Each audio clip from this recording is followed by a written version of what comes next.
At the alumni reunion, old classmates toasted Ethan. Old classmate, I also have some business in the building materials industry. Please take care of me in the future. Ethan, you are now the idol of our group. It's rare to see you. Come on, I'll toast you a glass. You're right. Usually we have to make an appointment in advance to see you. Today you can't get away. Come on, drink more. The toast was drunk in one gulp, but Ethan only took a sip of the wine glass. But no one said anything. Ethan is no longer the poor student with a tight budget.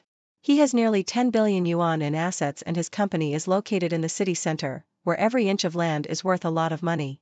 There are mountains and seas in front and behind. I don't know how many people envy him. At the table, I sat in the corner and focused on my phone. Suddenly someone shouted at me, Lily, don't just look at your phone. You and Ethan used to be so good.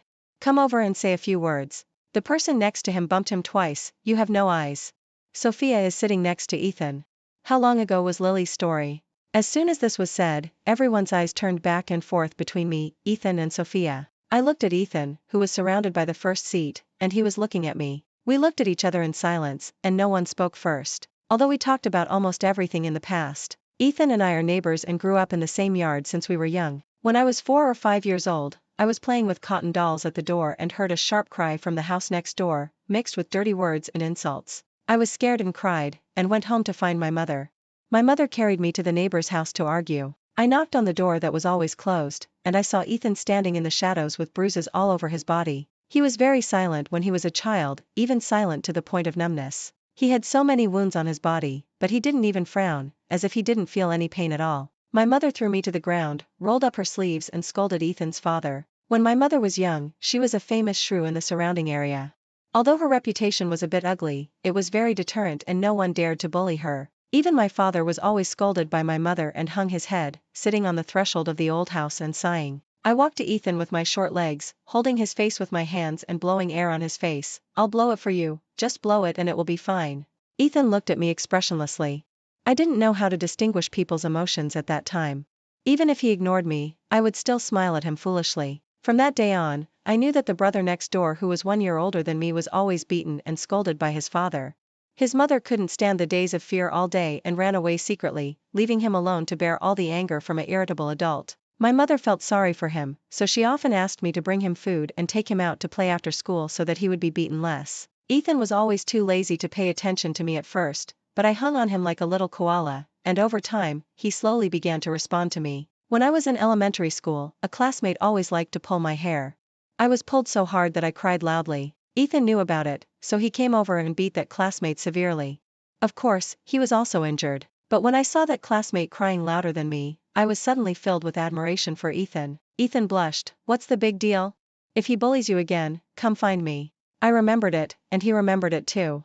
From that day on, I would think of him first when I encountered something, and run to his class to whisper to him. From the first double perfect score, the first menstrual period, to the first love letter, and finally to the worries about the college entrance examination, he has always been like when I was a child, comforting me, solving my problems, and protecting me all the way. When did it start? Ethan and I don't have so much to talk about, probably since Sophia appeared. Ethan and Sophia are in the same major, and they have a lot of common topics to talk about, so I went from getting all of him to getting half of him. The alumni meeting was still noisy, and a few unfamiliar alumni made fun of me. Hey Lily, let's talk. It's rare for us to get together. That's right. We are all old classmates. Why are you so reserved? Hey, what are you looking at Ethan for? He's not still attached to me, is he? I was pulled to my feet and pushed to Ethan's side. I almost bumped into the corner of the table. Ethan put a hand behind my waist, but he didn't get too close to me, as if he was just being a gentleman. I'm not used to being surrounded and watched by so many people, so I denied it and said, Ethan and I are over. I'm married. As soon as I finished speaking, I saw Ethan's movements freeze. The surroundings were silent for a few seconds. However, it soon became lively again. No one was willing to let me, the fun, disappear. After graduating for many years, those who have achieved success, and those who have achieved fame have achieved fame. I, who have achieved nothing, naturally became the object of everyone's ridicule and amusement. Don't lie, you don't look like a married person at all. I know you want to save face, but you can't just say such things. I said, I'm really married. They still didn't believe it. Look at you, if you are really married, why don't you bring your husband? Yes, where is your husband? I thought for a while and whispered, he is a little busy and can't come for the time being. No one believed it, even Ethan relaxed a little from his previous stiffness. Someone wanted to say more, but Sophia stopped him with a smile. Okay, everyone should stop asking about other people's private affairs all the time, and concentrate on drinking. After today, I don't know when we can get together again. Sophia's words now have weight, and since she said so, everyone naturally stopped holding on to me. In the evening, everyone dispersed in groups of 3 or 2. In the end, only Ethan, Sophia and I were left. Ethan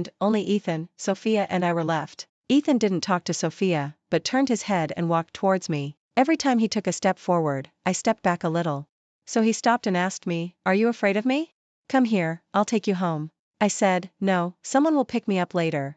Ethan's face darkened and he asked tentatively, "Is he your husband?" "No." Sophia probably couldn't wait any longer, so she walked forward and took Ethan's arm affectionately. "Lily, let Ethan take you there, we don't have anything else to do anyway, it's okay to take you there." I still shook my head and repeated, "Someone will come to pick me up in a while, you guys go first." Ethan seemed to have run out of patience, and he shook Sophia off, stretched out his arm to hold my wrist, and tried to pull me away. Just when I didn't know what to do, the person who was picking me up finally arrived. The dark Maybach stopped at the steps outside the door with the double flash on. The legendary Ryan finally arrived. The car door opened, Ryan ran over hurriedly with an umbrella, and I realized that it had been drizzling without knowing when. The rain was very fine, and people would only feel that their bodies were wet as if they were surrounded by fog, and they had to look carefully at the ground to find that it was raining. Ryan walked up to me and whispered, "Miss Lily?" I nodded. He breathed a sigh of relief. "Get in the car, I'll take you home." He saw Ethan, and Ethan saw him. But Ryan didn't seem to want to greet Ethan now, just nodded as a greeting. I pulled my wrist out of Ethan's hand and followed Ryan into the car. In fact, Ryan and I are not very familiar with each other, and I am not very good at dealing with these upper-class people, so I had to pretend to be a wooden man in the car. But Ryan is very talkative, he took the initiative to talk. "I saw you briefly in the UK last time, I guess you don't remember me." I said, "I remember. Your name is Ryan, you are the president of Shell Group Asia, Edward told me that you are very powerful." "Well, Edward, you are too kind, I can't compare my achievements with him. It's not easy for you to return to China, Edward has explained everything, if you need anything, please contact me." "Okay, thank you." In addition to attending the Alumni Association, the most important thing for me to return to China is to go home to see my parents. I haven't seen my parents for half a year. Ryan wanted to take me upstairs, but he saw that my parents were waiting for me outside the unit door, so he turned the car around and left. I looked at my parents, they seemed to be a little older than before. I shouted in a cheerful tone, "Mom and Dad, I'm back." Then I supported one of them with one hand, and stepped into the home I had left for 6 years again with the old couple saying, "I'm glad to be back." When I entered the door, the table was already full of my favorite dishes. I wanted to run to get chopsticks like I used to, but I found that even the chopsticks were already set. I wanted to cry a little, probably because I was moved. I always felt that I hadn't had such a warm moment with my parents for a long time. My parents knew that I had been to the Alumni Association, and they mentioned it very tactfully. "Did you have a good time at the Alumni Association today? Did you meet any bad people or things?" I knew that they were beating around the bush, actually referring to Ethan, but they were so careful, I didn't care much. "I met Ethan. He seems to be with Sophia. They are a good match." My mother sighed, "Ethan is really. He used to be your best friend. You two have played together since you were 3 or 4 years old. Forget it, let's not talk about him." Then she asked about my recent situation abroad. I said, "It's fine. I have stopped taking the medicine now. Dr. Laura said I can go for a follow-up consultation in a month." When I went to the UK, I had severe depression and was treated in Dr. Laura's private clinic for 6 years. Until last week, Dr. Laura said that my examination had basically met the standards and I could return to normal life as long as I kept a happy mood. My parents looked very happy. That's right. It was obviously me who got sick, but it tortured the 3 of us. Oh no, there was another person, Edward. He was also tortured by me, but fortunately, we don't have to worry anymore. I secretly glanced at my parents' expressions and decided not to say anything for now. Some of the parties involved are not here. If I said something like, "Who got married?" I would have to bear the storm from my parents alone. I also made a few friends when I was in school, but after 6 years, I can't find them anymore. And last time I went to the alumni meeting, I thought they would attend, so I went to them, but they seemed to have agreed not to go. I didn't go to work, and wandered around the city during the day. After a few days, I felt that I couldn't be so idle, so I found a volunteer job. It happened to be the weekend, so I volunteered in the museum, taking promotional photos, guiding tourists, etc. When Ethan came over, I had just changed into Hanfu and was wearing a necklace. Because I changed my clothes in a makeshift hut, there was no mirror, so I had to rely on my senses. I glanced at my shadow in the French window and thought the clothes were okay, so I focused on the necklace. The clasp of the necklace was very small, and I fumbled for a long time but couldn't put it on properly. A pair of hands took the end of the necklace from behind me and quickly fastened the clasp. I turned around, and before I could say, "Thank you," I could see that the person in front of me was Ethan. Ethan first looked at my clothes, his frown relaxed a little, and said, "It looks good. Are you a volunteer here?" "Yes." "Then can you lead me?" "I want to go to Holby." I said, "I'll ask a colleague to lead you. I'm going to take a group of publicity photos." Ethan nodded. "No hurry, I'll wait for you." He said so I had to rush to the small square and leave him aside first. Ethan didn't leave. I could still see his figure from a distance. He was looking at me all the time during the publicity photo shoot. If it was 6 years ago, I would be so nervous and blushing when he looked at me like this, and I wouldn't be able to take any promotional photos. But now I just looked away naturally. Since we have both started a new life, why can't we just treat each other as dead? It seems that neither of us is a qualified ex. In my sophomore year, Ethan and I officially established a relationship. At first, he was the first to speak. Because I received a confession from another classmate and he knew about it, he ran to ask me nervously if I accepted the confession from another classmate. I spread my hands. "No, I don't even know that classmate." Ethan breathed a sigh of relief and said to me earnestly, "That's right, those classmates you don't know are not reliable at all. If you want to have a relationship, talk to me. Do you understand?" "Got it." Ethan didn't leave immediately. He waited for a while, brewing his emotions, and then asked awkwardly, "Do you want to fall in love now?" "Now?" Actually, I didn't want to fall in love at that time, but if it was Ethan, it would be good to talk about it. I moved forward on my toes, tilted my head and curved my eyes at him. "Okay." Now thinking about it, it seems that relationships that are easy to establish are also easy to break up, because people often don't cherish things that are not formal enough. If our relationship started with him holding a bouquet of flowers, on the playground with small colored lights, with many classmates cheering, and congratulating, would the result be different? It's too late to think about these now. Between us, it's a foregone conclusion. After taking the promotional photos, Ethan was still standing there, his eyes never left me, and when he saw me finishing my work, he called me over. I said, "Did you come here by yourself? Where's Sophia?" He was puzzled. "I came to the museum. What does it have to do with her? Aren't you together?" "I thought you came together." "Who told you we were together? Are you jealous?" Just as I was about to say no, he smiled. "We are not together. We only went to the alumni meeting last time because we happened to meet her on the road. Let's go, take me to Holby first." I saw that he didn't want to talk about Sophia anymore, so I took him to Holby. As we walked, he suddenly asked again, "How did you know Ryan who came to pick you up last time?" I thought about it and decided to tell the truth. Actually, we are not familiar with each other. He only knows my husband. My husband is on a business trip in Switzerland, so I asked him first. Before I finished speaking, I saw Ethan 2 steps behind me and stopped. I turned my head. "What's wrong?" The blood on his face faded, and his lips opened and closed several times before he finally made a sound. "You, mister?" he asked in a hoarse voice. "What mister?" I came to my senses. Last time I said I was married, none of them believed me. Do I really look like someone who is not married? I looked at his expression as if he was abandoned by a heartless person, and said lightly, "Ethan, I am really married."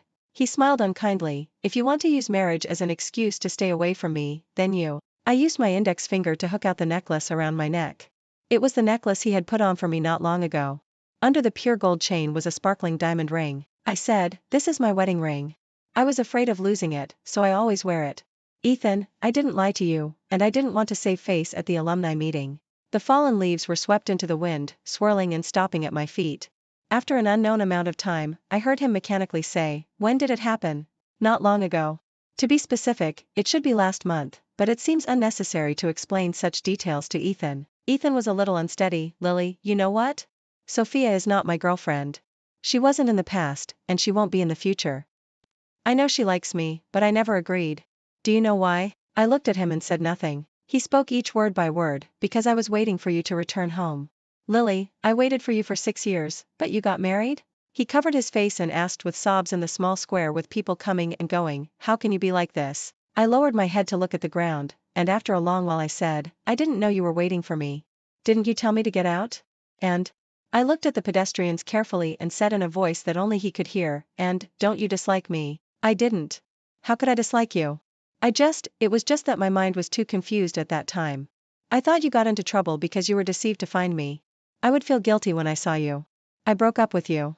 It was nonsense. It's just that I didn't think it through at the moment. I never thought about leaving you, never thought about it. After being with Ethan, he treated me better. After class, he would run around most of the school to our teaching building to pick me up.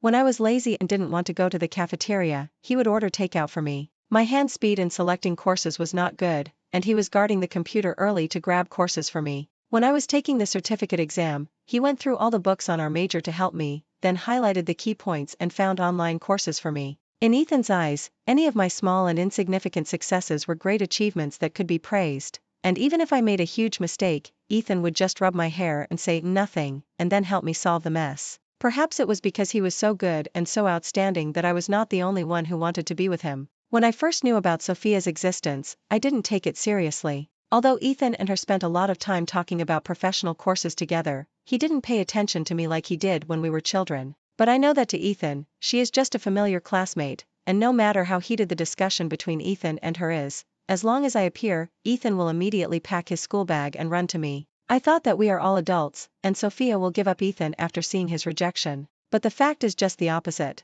Sophia said to me, I have always been a strong person. I must get what I want. I didn't care, yeah, okay. In essence, I still didn't regard her as an opponent, because I knew that Ethan's heart was with me. But not long after, I suffered a loss. I fell the biggest fall in my life. It was not until now, 6 years later, that I got up again. It was a drizzling night. One of Ethan's roommates suddenly called me.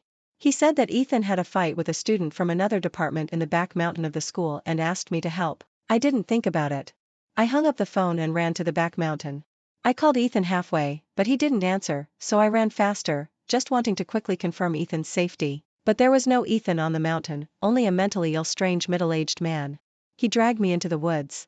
I struggled desperately, but I didn't have as much strength as him. I don't know how long it took. Ethan came, I lay on the ground and retched, but I couldn't spit out the disgusting things no matter what. I wanted Ethan to hug me, but when he saw me, he subconsciously took a few steps back. Later I thought that there were signs before anything happened, such as the separation of Ethan and I. If he hadn't found me that night, maybe I would have pretended that I hadn't gone out to find him that night after several days of self-torture, and kept this matter to myself. Or, if he didn't subconsciously take those few steps back, even if he didn't hug me, but just stood there and looked at me, I wouldn't be so embarrassed. But none of them happened. I recalled his actions and expressions that night countless times, and finally understood that it was actually a kind of disgust. But I knew that I couldn't blame him for this, because he didn't know anything, and he couldn't bear this kind of unwarranted responsibility in vain. Sophia said that she didn't blame her, because she just bribed Ethan's roommate to trick me to the mountain, and then let a few classmates who hid in the corner in advance shout and scare me. She said she had never thought that I would be so unlucky.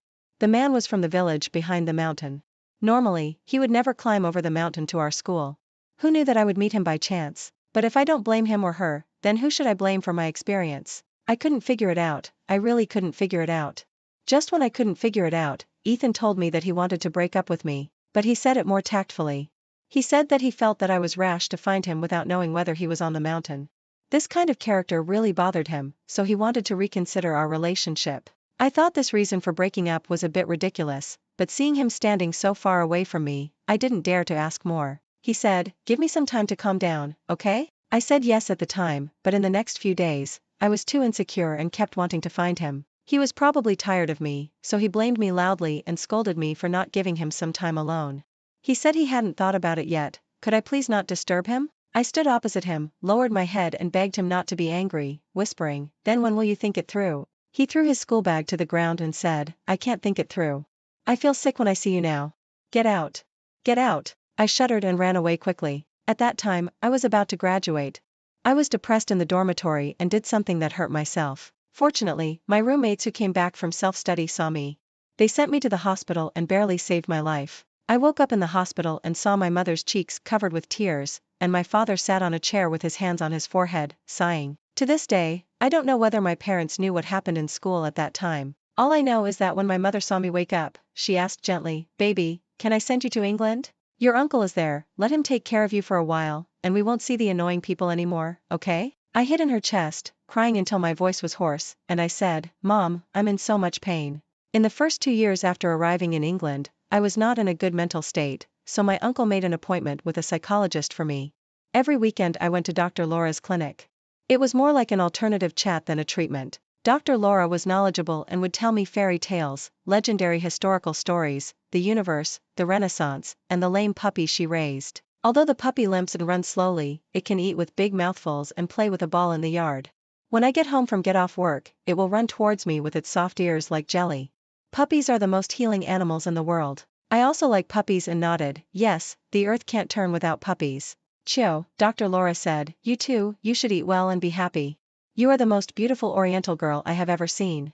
Anyone who makes you cry will be punished by God. My nose was sour all of a sudden. Later, every time I went to Dr. Laura's clinic, I felt like a normal person. I was not going for treatment, but just to see a friend who was very good at chatting. Edward also met in the clinic. Dr. Laura was his aunt, and they didn't contact each other very often.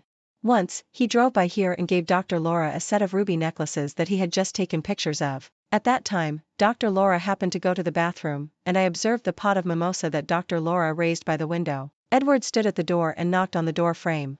I turned around and met this handsome young man in a suit. He seemed to be stunned, not saying a word, just looking at me stupidly with a pair of passionate peach blossom eyes. My hand touched the mimosa, and the mimosa tightly closed its leaves. Ethan stood there for a long time before he asked in a hoarse voice again, then the two of us, is there still room for maneuver?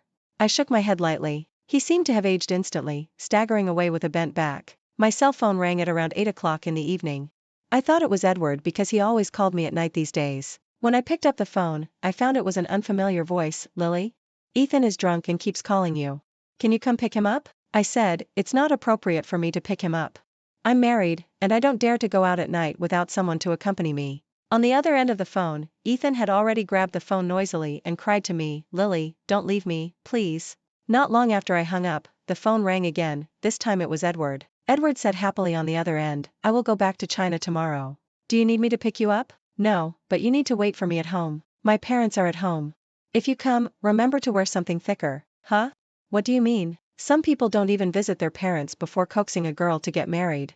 If I were here, I would definitely be beaten up by my father. Edward laughed. I didn't think it through. I will go and apologize soon. My wife will help me say good things to my father-in-law, okay? Then you have to get there early. I said, Edward, I will always wait for you at home. After Edward and I met once at Dr. Laura's clinic, Britain suddenly became as small as a small community. Edward and I often met each other like neighbors who would see each other every day. I met him again on the road when I went to the studio. Because it was raining at that time, I slipped on the road.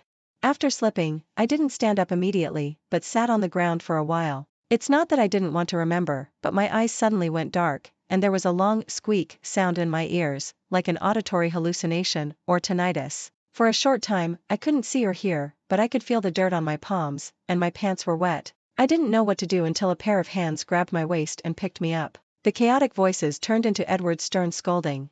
What are you doing sitting on the side of the road? It's raining, do you want to catch a cold? I didn't recognize his voice on the spot, I just felt that a kind gentleman helped me up. I must have been very pitiful and scared. I asked this kind gentleman, can you help me? I can't see. Edward immediately picked me up horizontally and sent me to the hospital. I later learned that it was just a mentally unstable state when depression attacks. In fact, I can see and hear, but my mental state is wrong. I thought I couldn't see or hear. Edward sent me to the hospital. I thought he was a kind person, and I allowed him to get close without knowing it. He also sensed my acquiescence, so he pressed on step by step, narrowing the distance between us inch by inch. It wasn't until Edward said he wanted to be my boyfriend that I started to get scared and wanted to escape.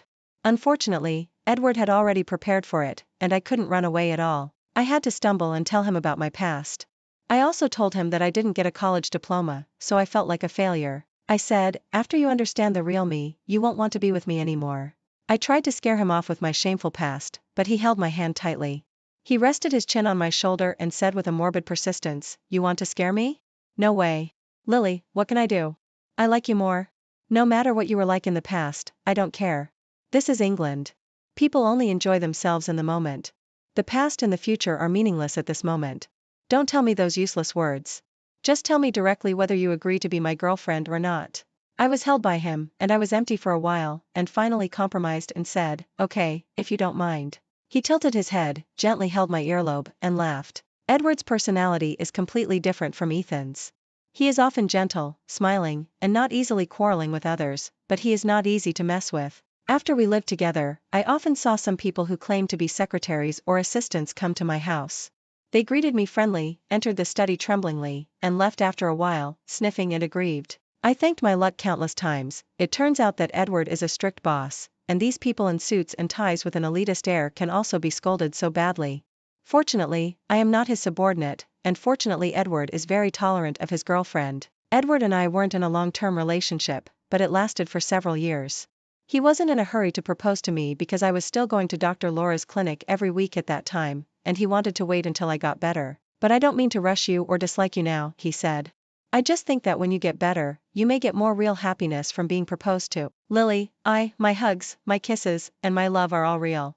I want you to feel it. Later, my condition kept getting better and better, and he proposed to me. Like other cliched men, she held up the ring and asked foolishly, "Will you marry me?" It wasn't a very remarkable scene, but at that moment, a kind of happiness beyond the world hit my heart like a flood, and I was almost knocked over, followed by a rapid heartbeat. While condemning my restless heartbeat, I stretched out my hand and said, "Okay." And just like that, I agreed to the proposal. Later I asked Edward, "Did you marry me out of sympathy, pity, or a sense of responsibility?" He said, "No." I asked again, "Is it out of love?" He replied, "To say I like you is too perfunctory, and to say I love you is too formal. If I have to say it, it's probably like, love, and possessive. It's all three. I met you when I was 26 years old." After despising the term love at first sight for more than 20 years, fate's punishment finally came to me. "Lily, have I ever told you? From the first time I saw you, I felt that you would be my wife in the future." I said, "You didn't tell me. But you seemed very happy every time you were with me." Lily, people are like this. When you are with someone you like, you will be happy unconsciously.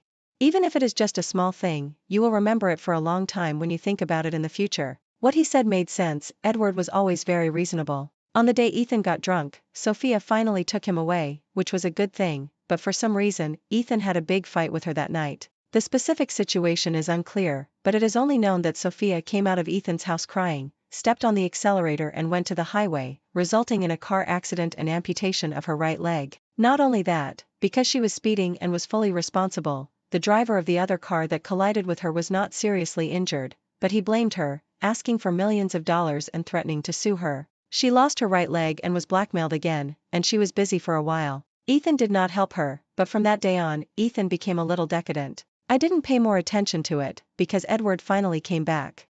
He was carrying a small box in his hand, wearing a long windbreaker, knocking on the door in a dusty manner. The moment he saw me, he hugged me tightly. "Sorry for the long wait, Lily." I hugged his waist and was very excited. "It wasn't long, you came back just in time." My parents knew that Edward and I were together, but they didn't know that we got married behind their backs. As expected, after hearing that Edward and I had registered in the UK, my father started to circle around the house, looking for a feather duster to beat someone. I wanted to say a few good words for Edward, but Edward's eloquence was much better than mine. He comforted my father with a few words and promised that the wedding would be held in the UK and China. With one more person in the house, it was even more lively. Edward played chess with my father, and was defeated by my father. He was not angry.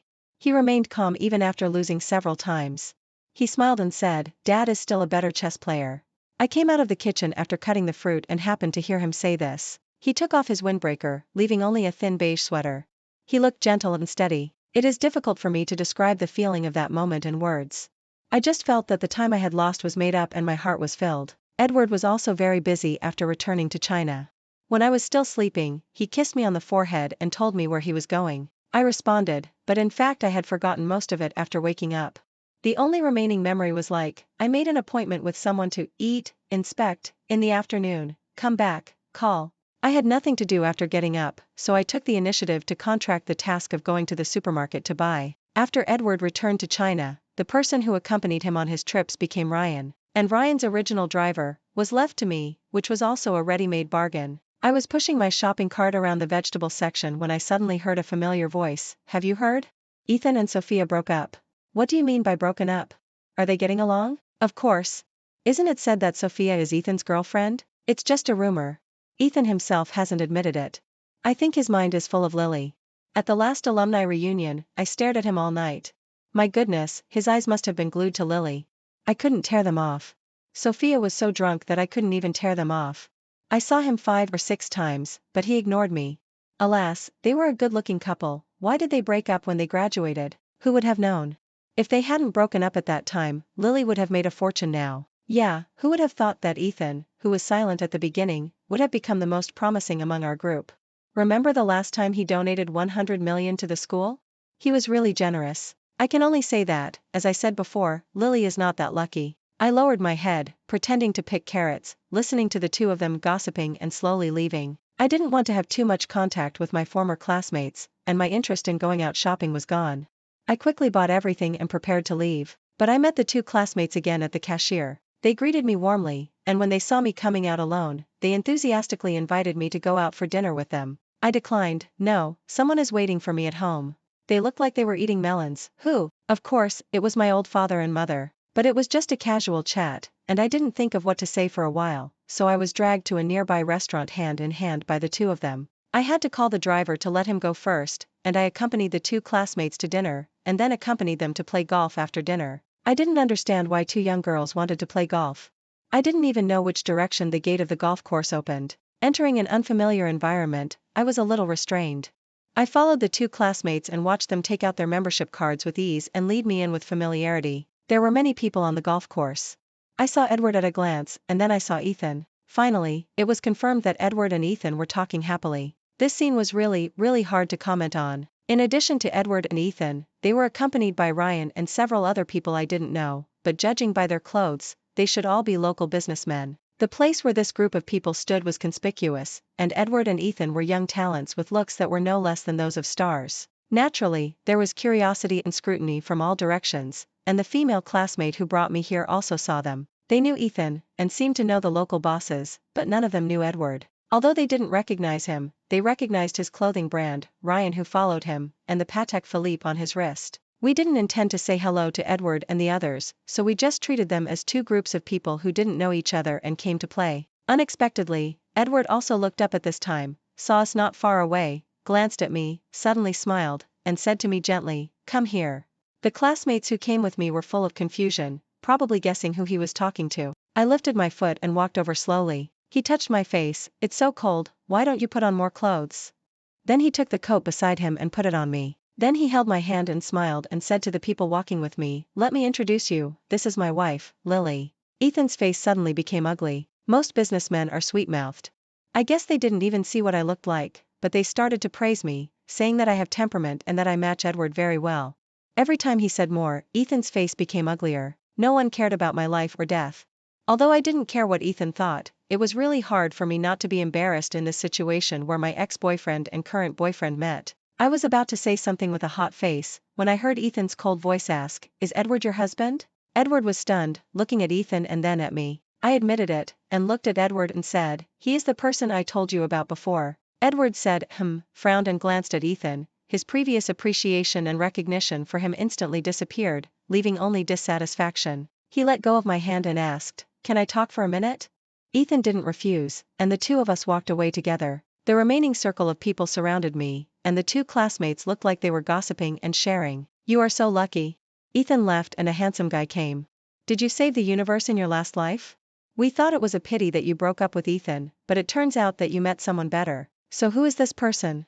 Is he a mixed blood? Too handsome, isn't he? If I'm not mistaken, he seems to have blue eyes, but black hair, and glowing white skin. He is absolutely the best." The two of them talked back and forth, vowing to learn about Edward's 3 generations of ancestors from me. I was worried that Ethan and Edward would fight, so I had no intention of answering their inner doubts. I just tilted my head and looked at Edward. Unexpectedly, no one took action. Edward said a few words and then walked back, while Ethan looked at me sadly and stumbled away from the golf course. In fact, I never had a deep hatred for Ethan. Looking back on our years, he has been very good to me since childhood. The only time he was not good was before we broke up. But if you stand in his perspective, it is not difficult to understand. I have never blamed him, nor have I asked him to become a saint and stay with me no matter what happens. It's just like the old people often say, words are like spilled water.